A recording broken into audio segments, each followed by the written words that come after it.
Bago tayo magpatuloy, shoutout muna sa ating mga masugid na taga-subaybay, Monica Climaco, Ruel Cruel, Junicio Lorenzo, at Ricky Matubis.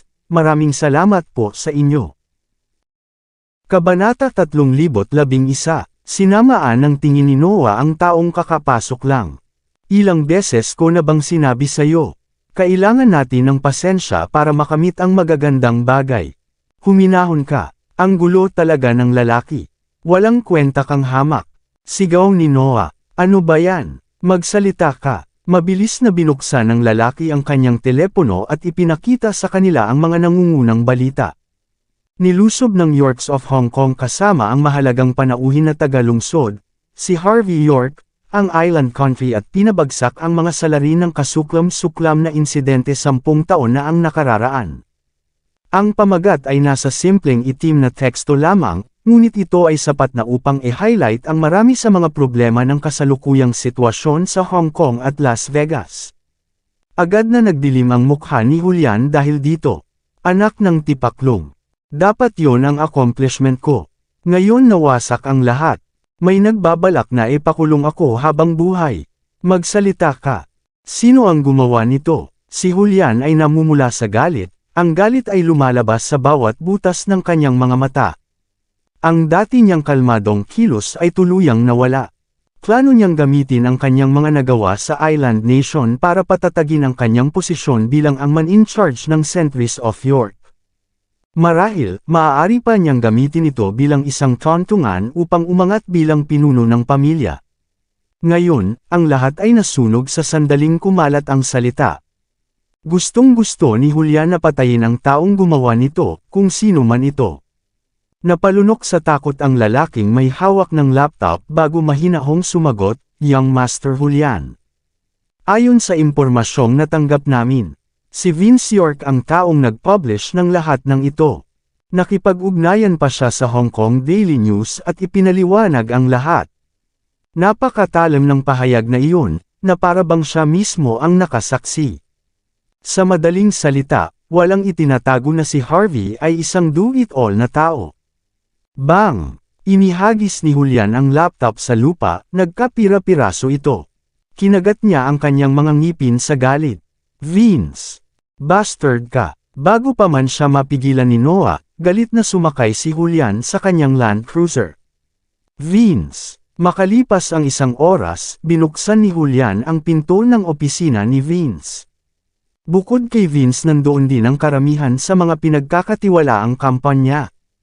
Sina Quinton, Matthew, Ellis at Luis mula sa Four Masters ng Hong Kong ay nandoon. Nakikita rin sina Caitlin at Carol sa loob ng opisina. Lahat sila ay mga figure ng nakababatang henerasyon ng Hong Kong at Las Vegas. Si Julian ay bahagi rin ng bilog na iyon. Bagamat pagkasipa pa lang niya ng pinto ay bigla niyang napagtanto na maaaring umiwalay siya sa grupo. Sa sandaling ito, ang lahat ng naroon ay tila mula sa ibang mundo sa kanya. Jeez, nasaan ang ugali mo Julian?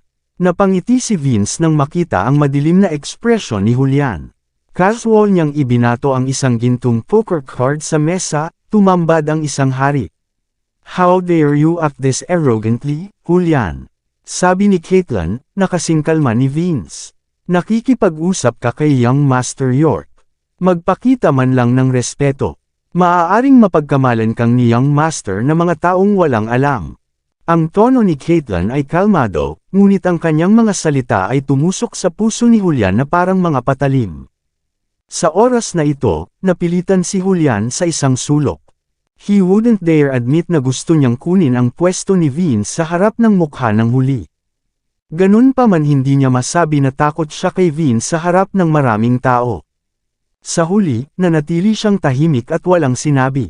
Tense ang hangin sa pagitan nila, na sobrang kapal ng tensyon na kayang maputol na parang kutsilyo. Nagpalitan ng tingin sina Matthew at Quinton, nakangiti sa isa't isa habang pinagmamasdan ang eksenang nauna sa kanila. Alam nilang walang silbi kay Vince ang maliliit nilang pakulo, pero umaasa pa rin sila sa maliit na posibilidad na maaaring mangyari. Kung magugulo ni Julian ang bilog ni Vince at maghasik ng kaguluhan sa lahat, Baka makakuha sila ng pagkakataon na kunin ang pwesto ni Vince. Huminga ng malalim si Julian at pinilit na kumalma. Pinanliitan niya ng mata si Vince bago tahimik na sinabing, kasalanan ko kung bakit biglang pumasok dito, young Master York. Gayunpaman, hindi ko napigilan ang sarili ko. Binato niya ang laptop sa mukha ni Vince. Ikaw ang nagpadala nito sa Daily Hong Kong News, di ba? Sandaling napatingin ang lahat sa kanilang mga laptop, pagkatapos ay nagpalitan ng nakakatuwang ngiti. Alam nilang lahat kung gaano kahalaga ang tagumpay na ito para kay Julian. Gayunpaman, ito ay madaling nabura. Kaya naman galit na galit si Julian. Saglit na sumulyap si Vince sa kanyang laptop, ngunit hindi siya sumagot ng diretsyo. Bakit mo ako pinagdududahan para kay Harvey? Logically speaking, malaki ang pakinabang sa kanya ng balitang ito. Totoo siyang bastard, malamig na sambit ni Julian, pero at least tinupad niya ang kanyang salita. Hindi na niya kailangan na makipaglaro at saksakin ako sa likod ng walang dahilan. Imposibleng siya ang nasa likod ng lahat ng ito. May iba pang hindi sinabi si Julian. Batay sa posisyon ni Harvey, walang saysay na gawin niya ang walang kwentang bagay na ito. At dahil nakatayo na ang pangatlong bahay kasama si Marcel, si Harvey siguro ay baliw na gumawa ng ganito noong una. Napangiti si Quinton. Kilala ko si Harvey, Julian. Kilala ko siya ng higit pa kaysa sa maaari mong gawin. Even I wouldn't be so sure na siya ang may gawa ng ganyan. At bakit magiging ikaw pa rin? Mukhang kilalang kilala mo siya pagkatapos na sumama sa kanya sa labanan, ha? Dapat ba nating tingnan ito bilang isang gawa ng pagkakanulo? Walang nagmamalasakit sa motibo mo, Julian, dagdag ni Matthew. At saka, lahat ng tao dito may kanya-kanyang layunin. Pero ikaw, nagtiwala ka sa isang lalaking lumalaban sa Yorks ng Hong Kong. Hindi pa banggitin, ito rin ang taong gustong patayin ni young Master York. Pinagtataksilan mo ba kami? Kung ganoon ang kaso, natatakot akong umalis ka na dito. Kahit sino ay maaaring tumuntong dito, ngunit hindi namin ipagtatanggol ang mga maldito na traidor. Hindi pinansin ni Julian ang tahasang pang-iinsulto nila at pinikit ang mga mata kay Vince. Hindi mo sinagot ang tanong ko, young Master York. Ginawa mo ba o hindi? Kahit na kinumpirma ni Julian na si Vince ang may kasalanan sa likod ng mga headline ng balita sa pamamagitan ng kanyang source. Sa kanyang puso, kumakapit pa rin siya sa isang mahinang pag-asa. He still regards Vince as a leading man with a open mind. Tiyak na hindi gagawin ni Vince ang isang bagay na walang halaga. Kahit na malaki ang posibilidad na si Vince ang gumawa nito, umaasa pa rin si Julian na itatanggi ni Vince ang claim. Pero nagkibit balikat si Vince na nakatitig kay Julian at sadyang inihagis ang laptop sa mesa. Tama iyan, ginawa ko ito. Ako ang nagsabi sa Hong Kong Daily News ng lahat, detalye at lahat. Ni-review ko pa ang script at ang pamagat. Oh, at hayaan mo akong sabihin sa iyo ang isa pang bagay. Inilabas ko na lahat ng papel para sa araw na ito. Alam na ito ng lahat ng Hong Kong sa ngayon. Pero natural lang iyon. Hindi na kailangang itago ang katotohanan ngayon, tama ba? Nang makita ang taimtim ng ngiti ni Vince, lumitaw ang kaunting pagkasuklam sa mga mata ni Julian. Bakit mo ginagawa ito, Vince? Malamig na tanong ni Julian. Ano ang mapapala mo dito? Hindi ito pabor sa iyo. Tumawa siya. Di naman sa, sinisikap kong gumawa ng gulo para kay Harvey. Tapos, iniisip ng lalaking iyon na hindi siya magagapi. Nagtatakbo siya paikot-ikot para e-provoke ang lahat ng nakakasalubong niya. Siya pa mismo ang pumatay kay Miyata. Dahil napakahusay niya, dapat malaman ng lahat na nilusob niya ang base ng Shindanwei at nahuli niyang buhay si Akio. Kapag nalaman ito ng mga taga-isla, magiging madali para kay Harvey na harapin sila kahit na patuloy silang magtago sa kanilang bansa. Noon lang muling magtataas ng espada ang takot na mga taga-isla para labanan si Harvey hanggang kamatayan. Hindi ba sinabi ni Lola York kay Jackknife na gawin ang trabaho? Marahas na angal ni Julian. Bakit gagawa ka pa ng hindi kailangan? Kailangan nating magplano ng maaga laban sa isang tulad ni Harvey. Mali ba ako? Mahinahong sagot ni Vince. At saka, maraming taon na akong nakipagtulungan sa mga taga-isla. Magkapatid kaming lahat dito. Pag nalaman ng best friend ko na nilusob ng pinsan ko ang Shindanwei. Tiyak na magkakaroon sila ng masamang impresyon sa akin, di ba? Sinisikap kong protektahan ka. Pagkatapos ng lahat, medyo nakakatakot ang mga taong ito. Patuloy ang pagkibot ng mukha ni Julian nang marinig ang mga salita ni Vince. Bago pa man siya makapagsalita ay tumayo na si Vince. Saka siya naglakad pa punta kay Julian at tinapik si Julian sa balikat. Isa pang bagay, sinusubukan mong makuha ang misyon na ito sa ilalim ng iyong sinturon, hindi ba? Sinisikap mong ma-promote, ha? Para sa iyong sariling kapakanan, kailangan kitang pigilan. Pero huwag kang mag-alala, kung matutubos ninyo ni Third Uncle ang inyong sarili sa tamang panahon, magkakaroon pa rin kayo ng posisyon bilang tagapamahala ng Centuries of York kapag ako ang naging bagong pinuno ng pamilya. Nasa iyo ang aking salita. Kaya nga, Julian, mukhang posible para sa akin na gumawa ng mga bagay ngayon, hindi ba? Isang mapagmataas na ngiti ang sumilay sa labi ni Vince. Mukhang tama ang ginagawa niya.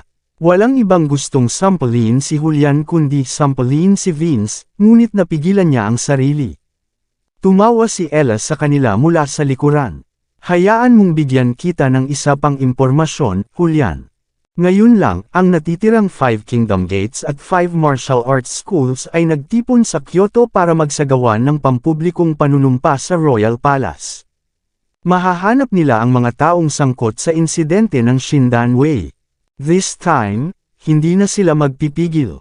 Sa pagkakataong ito, iniligtas ng plano ni Young Master York ang iyong buhay. Mas mabuting magpasalamat ka sa kanya ng maayos. Mamamatay ka sana kung hindi dahil sa kanya.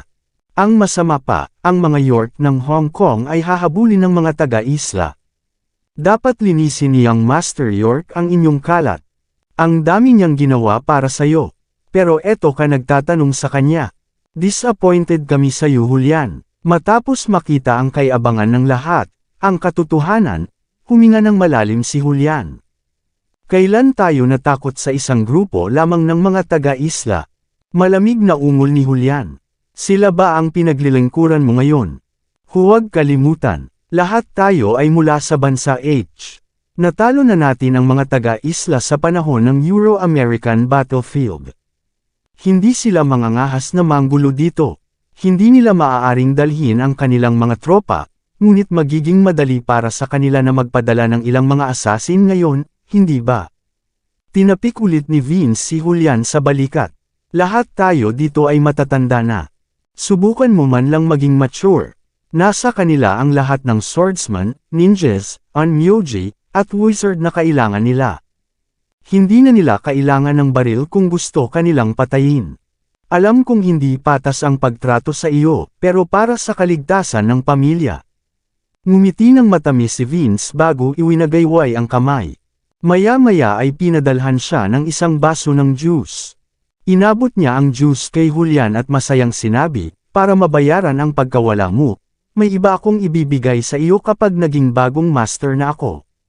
Halimbawa, hahayaan kitang mamahala sa Guardian Lord. Dapat maintindihan mo kung gaano ako nagtitiwala sa iyo ngayon, di ba? Hanggat hindi mo ako pinagtaksilan, mayroon ka pa ring magandang kinabukasan. Ang layunin ni Vince ay simple, gusto niyang ibagsak si Julian bago akitin ang huli para sa isang maliit na kalamangan. Nabigla si Julian nang makarinig siya ng balita tungkol sa Shindanwei. Kasabay nito, naunawaan niya ang kanyang sariling lakas. Pinangakuan din siya ng maraming benepisyo, na nagbigay sa kanya ng lakas na maglingkod muli sa ilalim ni Vince. Ang pagsasalita ni Vince ay hindi nagkakamali. Kahit na hindi pa si Vince ang Panginoon ng pamilya, ang kanyang mga pangako ay talagang kaakit-akit kay Julian. Naningkit sandali ang mga mata ni Julian. At paano kung tumanggi ako? Tanong niya. Tumanggi. Si Caitlin ang nagsalita. Sinuri niya si Julian na may singkit na magagandang mata. Anong karapatan mong gawin iyon, Julian? Paano kung mawalan ka ng kaunting kredito para sa kapakanan ni Young Master York? Sinasabi mo bang mas mahalaga ang iyong kapakanan kaysa kay Young Master York mismo? Maraming salamat sa lahat ng sumusubaybay. Please subscribe and follow my YouTube and Facebook channel, Pilipino Novel. Maraming salamat po. Kabanata 3015. At saka, hindi ka siniraan ni Young Master York o anuman. Ang ginawa lang niya ay magsabi ng totoo. Ito ay para sa iyong sariling kapakanan. Alam mo ba? Ang pagkuha kay Akio ay isang hindi kapani-paniwalang tagumpay, oo. Pero si Harvey lang ang makakagawa ng ganyan. Kung mahuling nagnanakaw ka ng credit ng ibang tao, malalagay ka sa malaking problema. Isapanganib mo ang paghihiganti sa iyo ng mga taga-isla at hamakin ng mga tao. Hindi mo ba naiisip na delikado? Pinagtanggol ka lang ni Young Master York mula noong bata ka pa, Julian. May mga bagay pa rin na hindi mo kayang hawakan ng mag-isa. Huwag mong isipin na sinusubukan kanyang panatilihin dito. Para sa iyo ang lahat ng ito. Lahat ay tumingin kay Julian ng mayabang na para bang tama sila. Sa puntong ito, itinali na nila si Julian. Bago lumitaw si Queenie, maaaring may iba pang motibo ang ilan sa mga taong ito. Ngunit pagkatapos niyang lumitaw, nakuha niya ang buong kontrol sa Hong Kong at Las Vegas. Maliban sa pagtatrabaho sa ilalim ni Vince, walang ibang paraan para isulong nila ang kanilang sariling interes. Sa kanilang mga mata ay halos tiyak na babangon si Vince bilang bagong pinuno ng pamilya, lalo na't nasa kanya ang suporta ni Lola York. Tila balak ni Julian na ipagkanulo si Vince, at akala nila ay sobra na. Kahit anong mangyari dapat hulihin nila si Julian. Tingnan mo ang malaking larawang iyon. Wala tayong ibang pagpipilian. Binibigyan ka ni Young Master York ng pagkakataon na patunayan ang iyong sarili. Sumuko ka na lang, Julian.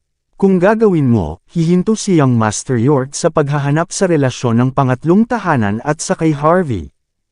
Huwag kalimutan, Yorks ka pa rin. Nang makita ang determinadong ekspresyon sa mga mukha ng lahat, para bang nakikinig sa kanila na nag-uusap na parang tapos na sila.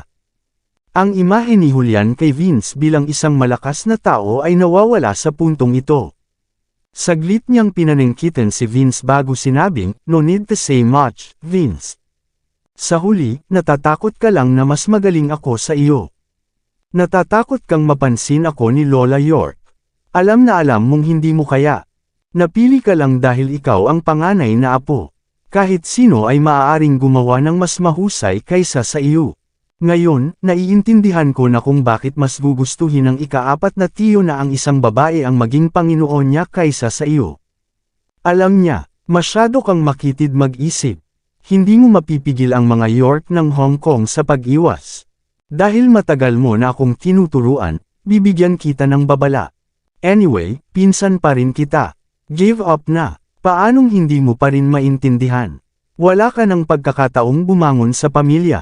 Kahit suportahan ka ni Lola York, sa tingin mo ba talagang sasabak siya kay fourth uncle? Nag-o-overestimate ka sa sarili mo, Vince. Kaya tiyak na matatalo ka. Malamig na tawa ni Julian bago lumabas ng opisina. Bam! Inihagis ni Vince ang kanyang tasa sa lupa, galit na galit.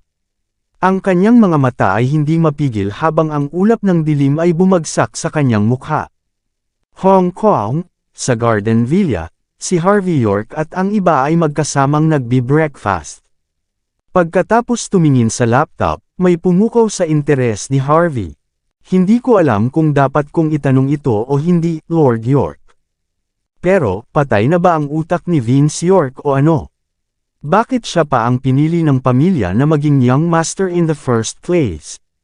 Sinusubukan ba ng pamilya na patayin ang kanilang sarili o ano? Matapos makita ang balita, kahit na hindi ito na-verify, natukoy ni Harvey na si Vince ang utak sa likod nito. Ang tanging taong magpapakita ng ganoong kwento at magtulak kay Harvey sa limelight at hamanin ang mga marupok na taga-isla ay walang iba kundi si Vince. Naisip niya na gagamitin ng mga taga-isla ang pagkakataon upang maabutan si Harvey habang sinisira din ang pagkakataon ni Julian York na umakyat sa mga ranggo. Nagawa pa niyang magbenta ng maraming kabaitan sa mga taga-isla dahil dito. Ito ay 3 ibon na may isang bato. Mga kahanga-hangang taktika, para sabihin ang hindi bababasa. Huminga ng malalim si Marcel York matapos basahin ang balita. Mabait siyang bata, pero masyado siyang petty. Siya ay isang mapaghiganting tao. Naisip ni Lola York na hindi ko siya hahayaang maging pinuno ng pamilya dahil hindi ko siya anak. Pero, hindi niya inisip ang mga interes ng pamilya sa kabuuan.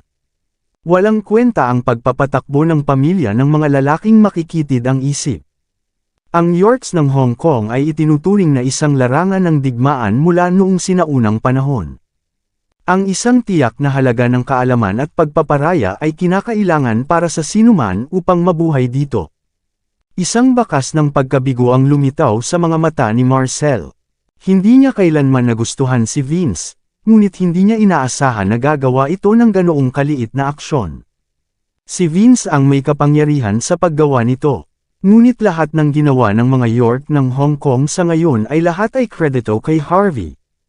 Ang pamilya ay mukhang hindi makatao sa mga tagalabas. Sa madaling salita, masyadong makitid ang isip ni Vince. O sa halip, dahil hindi pa siya ang Panginoon ng pamilya, hindi niya inisip ang tungkol dito. Ibinaba ni Harvey ang kanyang laptop at humigop muli ng kanyang tsaa. Paano mo balak harapin ito? Paano pa? We have to reject that claim, matigas na sagot ni Marcel. Mayroong ilang mga bagay na hindi maaaring ibunyag sa sinuman, lalo pat malaman sa publiko. Ngunit dahil nagpasya ang ilang tanga na ilabas ito, maliban sa isang opisyal na anunsyo, sa tingin ko ay walang ibang paraan upang ayusin ito. Nagkibit balikat si Harvey, hindi ko akalain na magiging problema ito. Dahil si Vince mismo ang nagsabi sa mga taga-isla, akalain nilang ako ang nasa likod ng insidente. Siyempre, ito ang katotohanan. Mukhang nag-aalala si Selena Judd. Mag-ingat ka, Harvey, gagawin ng mga taga-isla ang lahat para mapuntahan ka. Dahil nakipag-ayos ka na sa kanilang dalawang Sword Saints, sila ay halos nasa bingit na ng pagbagsak. Ngunit hindi talaga sila tungkol sa lakas. Gumagamit sila ng mga underhanded tactics para pangasiwaan ang kanilang negosyo. Kung medyo pabaya ka sa pakikipaglaban sa kanila, kakagatin kanila. Dapat kang manatiling alerto. Naturally, alam ni Selena kung paano gumagana ang mga taong iyon. Kaya naman, bilang biyenan, lubos siyang nag-aalala tungkol sa kaligtasan ni Harvey. Matapos marinig ang sinseridad sa mga salita ni Selena Judd, nagpakita si Harvey York ng isang mainit na ngiti. Huwag kang mag-alala, Miss Judd. Ang Shindan Way ay puno ng pandaraya, ngunit kakayanin ko ito. Nakipagharap ako sa dalawang Sword Saints. Sigurado akong kakayanin ko ang natitira. I don't even mind going to Kyoto if they decide to provoke me again. Ito ay magiging isang hindi kapani-paniwalang panuurin. Bakit mo siya tinatrato na parang sarili mo siyang anak, nanay? Sabi ni Queenie York, malinaw na nasa mas malaking panganib ako ngayon. Ngumiti lang si Serena, hindi ako nag-aalala sa iyo kahit kaunti. Ang mga Lord Guard ay patuloy na nagbabantay sa iyo. Kung nagkakaproblema ka pa pagkatapos nito, kailangan kong questionin ang autoridad ng iyong ama bilang pinuno ng pamilya. Pinalakpak ni Marcel York ang kanyang mga kamay na may kasamang tawa. Sige, since I asked Harvey to deal with the Islanders, it means may tiwala ako sa lakas niya. Maliban na lang kung itapon nila ang kanilang dignidad at makuha ang iba na narito ang mga matatandang tanga. Magiging ganap na ligtas si Harvey. Of course, you can tell me if something is wrong. Aayusin ko ang isang tao na tumulong sa iyo. Akala ko maaring mangyari ito, handa na ako na magdesisyon akong tulungan ka, nakangiting sabi ni Harvey. Pero, hindi ito ang unang pagkakataon na nakaharap ko sila. Wala ito, Ginoong York, dapat mong ituon ang iyong pansin kay Akio Yashira. Kunin ang lahat ng impormasyon mula sa kanya sa lalong madaling panahon. Nagningning ang mga mata ni Marcel bago siya bahagyang tumango. Natural, may plano na siya sa pakikitungo kay Akio. Tama, ano ang gagawin mo sa pagsaksak sa iyo ng patalikod ni Vince York? Tanong ni Marcel. Umiling si Harvey. Hindi na kailangan. Hindi ako interesado sa laro ng mga bata. Kung tutusin, napakahusay niyang ginawa ang pagpigil sa sarili. Ang isang simpleng hakbang ay sapat na upang ibalik ang ikatlong bahay sa aming panig. Mas malaki ang tsansa ni Queenie York na maluklok sa trono ngayon. Hindi man lang ako makapagpasalamat sa kanya para dito. Bakit ko pa siya guguluhin in the first place? Madedehado ako kung bibigyan ko siya ng paraan. Pabalik-balik si Marcel at ang iba pa bago sila humagalpak ng tawa. Panalo na lang ang nakikita ni Vince sa harapan niya. Siya ay nasiyahan pagkatapos na nasa hangin. Ngunit si Harvey ay palaging may mas mahusay na pananaw. Ito ang pagkakaiba sa pagitan ng kanilang karunungan at diskarte. Nagkatinginan sina Marcel at Selena. Lalong lumalakas ang kagustuhang gawin nilang manugang si Harvey. Sa kanilang mga mata, kung papalitan ni Harvey ang Yorks ng Hong Kong, ang pamilya ay magkakaroon ng pagkakataong umangat bilang pinakamababang ranggo ng nakatagong pamilya. Ang pag-akyat sa isang ranggo ng 5 nakatagong pamilya ay magkakaroon ng malaking pagkakaiba. Habang hinahangaan ni Marcel York at Selena Judd ang kanilang magiging manugang, mabilis na nawala si Harvey York. Maaari siyang tumakbo sa ngayon, ngunit walang pagtakas sa alinmang paraan. Para sa sarili niyang kaligtasan, dapat siyang manatili sa Garden Villa sa mga susunod na araw. Kinabukasan, maagang maaga, nakakapresko ang hangin sa labas pagkatapos ng ulan kagabi. Habang naglalakad saglit, naabutan ni Harvey si Queenie York, na naghahanda para sa kanyang pag-eehersisyo sa umaga. Saka siya sumakay sa isang four-wheeled scooter bago sila makarating sa isang pribadong golf course na hindi kalayuan sa likod ng Garden Villa. Isinuot ni Queenie ang kanyang golf shirt na may maiksing palda, kasama ang mga salaming pang-araw at medyas sa tuhod, na nagpaakit sa kanyang hitsura. Habang dinadala niya si Harvey sa golf course ay isang sariwang simoy ng hangin ang dumaan sa kanila. Kinuha ni Harvey ang golf club na may malabong ngiti sa labi. Nasa front line ako ngayon, pero dinala mo pa rin ako dito para maglaro ng golf. Hindi ka ba natatakot na isangkot ang iyong sarili sa gulo na ito? Ayon sa utos ni Lola York, 10:00 ng gabi dapat umalis si Harvey. Pero umarte si Harvey na parang hindi pa niya narinig ang ganoong bagay. Ang ginawa niya ay kumain at matulog nang walang pakialam sa mundo. Mahigit 10 oras siyang huli mula sa ibinigay na deadline. Tahimik na naghihintay ang buong Hong Kong sa malaking palabas. Kaya naman nagtanong si Harvey, "Kailangan ko ng pasensya para makamit ang magagandang bagay," mahinahong sagot ni Queenie. Hindi nagbago ang ekspresyon niya sa pagkakataong ito. "Ito ang motto ng pamilya namin. Sabi nga, karamihan sa atin ay hindi man lang magawa ito ng maayos. Ikaw, sa kabilang banda, ay pinamamahalaan mo ito ng maayos. Maging ang aking ama ay hindi nag-aalala sa iyo. Hindi mo man lang inaalala ang sarili mo, bakit ako? At saka, if things turn for worse, may kasama akong expert.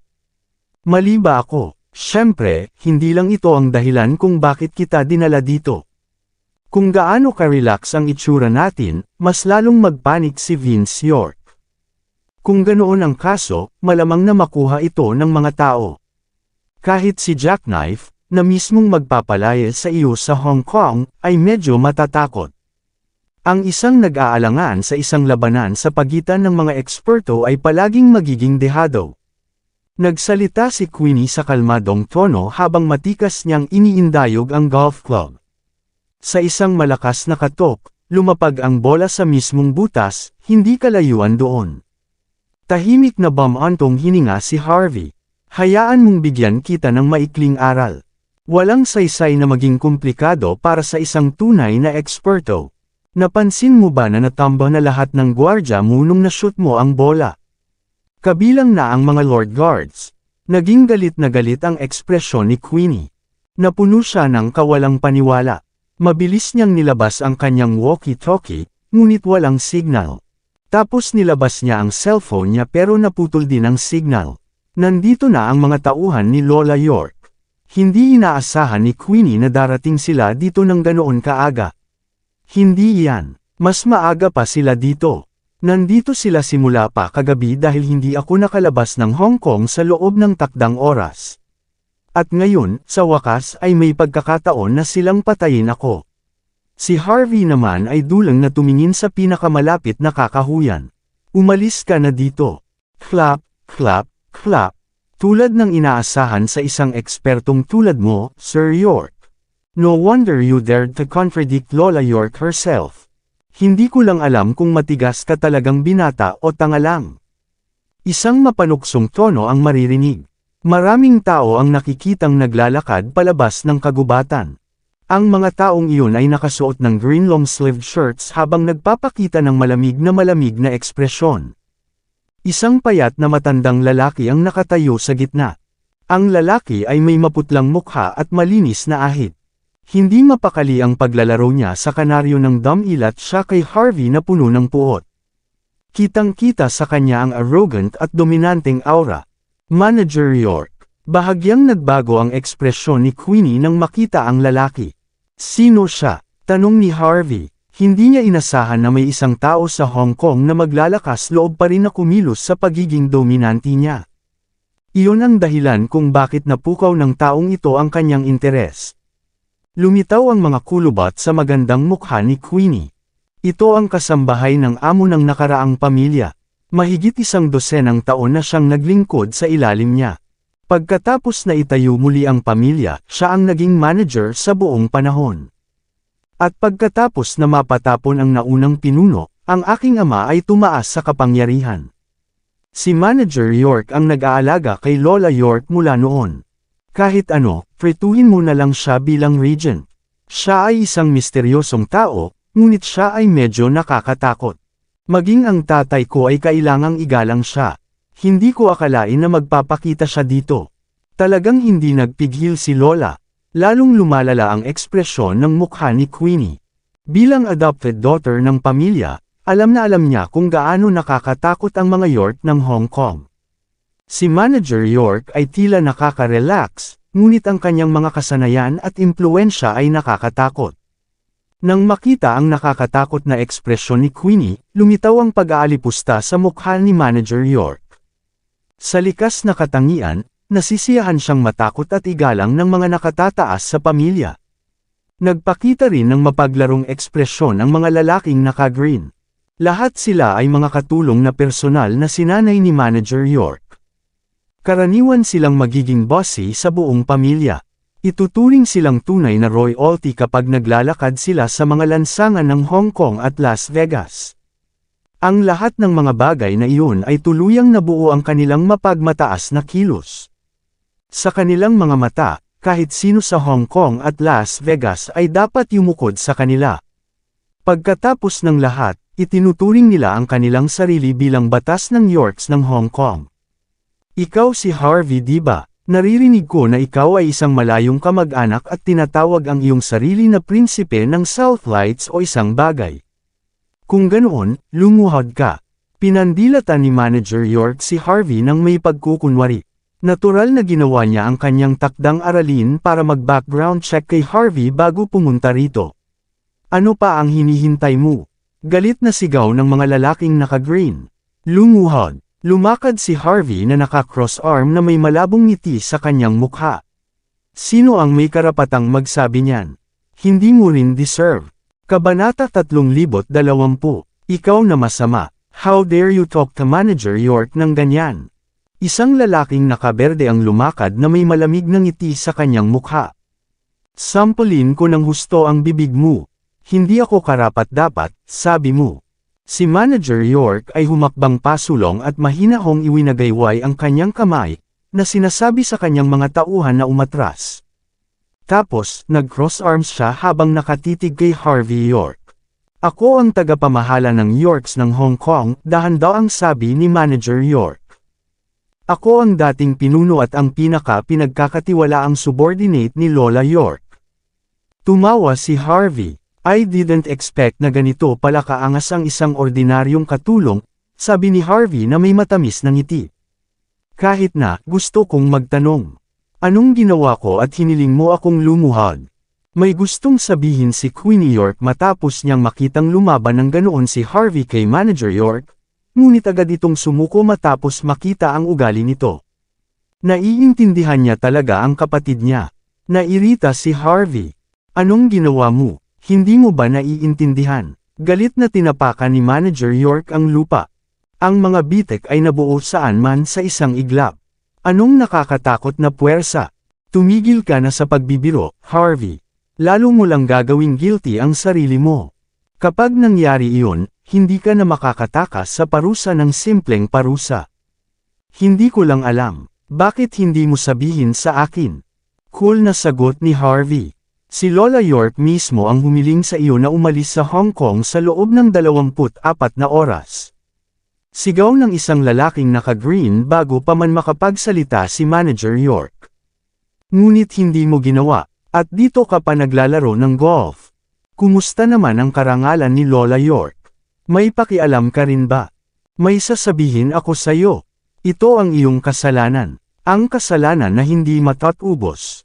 Maliban na lang kung lumuhad ka at gumapang palabas dito ngayon din. Ayon sa mga alituntunin, kailangan nating sirain ang bawat parte ng iyong katawan bago ka namin ipakain sa mga isda. Ang iyong buhay ay nasa kamay ng Diyos kapag nangyari iyon. Malamig na pinandilata ng lalaking naka-green si Harvey. Hindi ka pa rin luluhod. Gusto mo kami ang gumawa nito sa ganoong masama. Kapag nangyari iyon, huli na para magsisi ka pa. Ang ibang mga lalaki ay may nakakatawang ekspresyon sa kanilang mga mukha. Hindi nila inisip na okay si Harvey, kahit na marinig ang lahat ng pinakabagong balita. Tutal tinuruan sila ng naunang namumuno, isang taong walang talo sa panahon nila. Galit sila sa lahat. Akala nila mataas sila at makapangyarihang nilalang na kayang sirain ang sinumang makita nila. Wala silang pakialam kay Vince York, lalo pa ang isang tulad ni Harvey. Naka-cross arm si Manager York habang tahimik na nakatingin pagkatapos makita ang tanawin. Ang mga salita ng lalaki ay kanyang sarili. Kung maglakas loob si Harvey na suwayan ang utos ni Lola York, wala siyang magagawa kundi ang mamatay. Siyempre hahayaan pa rin nilang gumapang palabas ng Hong Kong si Harvey kung gusto niya. Inihanda na ng mga men in green ang kanilang recording equipment. Gusto nilang masaksihan ni Lola York ang tanawin. Lumuhad ka na. Isang lalaki ang naglabas ng kagamitan. Kung hindi, huwag mo kaming sisihin sa mga sumunod na mangyari. Huli na ang lahat para pagsisihan iyon.